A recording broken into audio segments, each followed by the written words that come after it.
Hi everyone, my name is Merritt Murphy and this will be my Chapter 4 summary of transformational and charismatic leadership. So this chapter to me was particularly the most interesting we have covered so far. I really like this style of leadership and it's something that I want to develop more on my own personally for when I do graduate and really get into the career force. So this chapter opened and it described transformational leadership and a little bit of background. So this approach did emerge in the late 1970s as a new perspective for understanding and explaining leadership. And this was first outlined by James McGregor Burns. So transactional, whereas that was kind of designed to appeal to satisfy just the basic human needs. So not doing anything further, just completely covering what needed to be covered and nothing more. And transformational is a little bit different as it aims to go beyond that and kind of satisfy more psychological needs and helps even build up the people that the leader is leading, which I'll kind of get into as well, but I think that's really interesting and I like that they brought that up.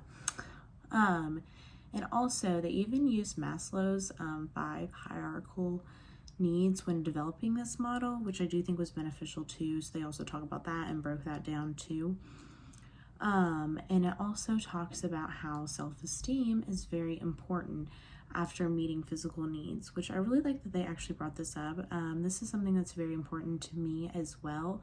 I know from being almost like a supervisor myself, it is really beneficial not only for me to have good self-esteem, but for me to build up the rest of my teammates, because I know that not only does it make them feel good, but it just enhances their job performance. So they describe self-esteem in the book as our desire to feel good about ourselves and our internal feelings of competence.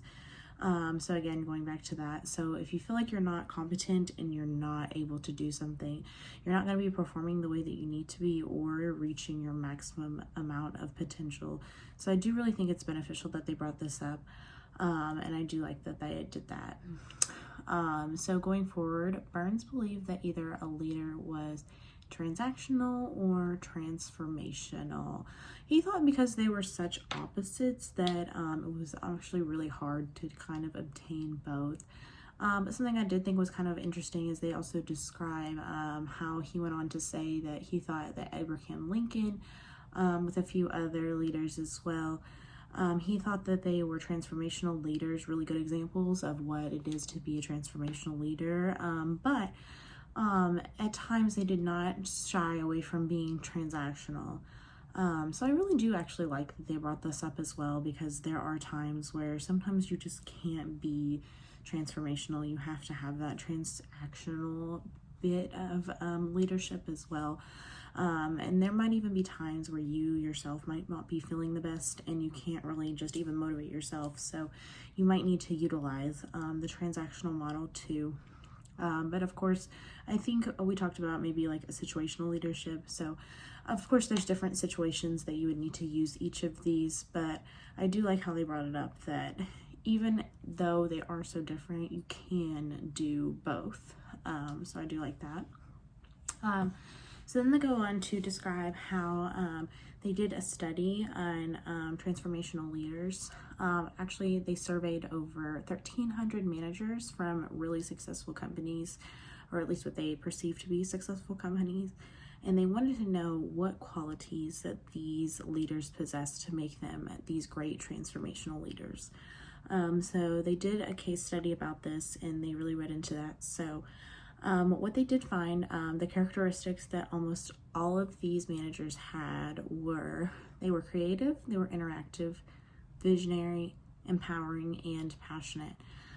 So of course all of these are really, really good qualities to have and very beneficial, not only in a career space, but just outside of that. So I do like how they brought that up, and I thought that was a really interesting study to read about. So since transformational leadership can cover and kind of come into like followers, these characteristics are also passed on to groups and organizations. So I do like how they also pointed this out, that if you're exhibiting these really good qualities, that they can be passed down if you're using them correctly. So again, I thought that was really beneficial that they brought that up. So thank you so much for listening.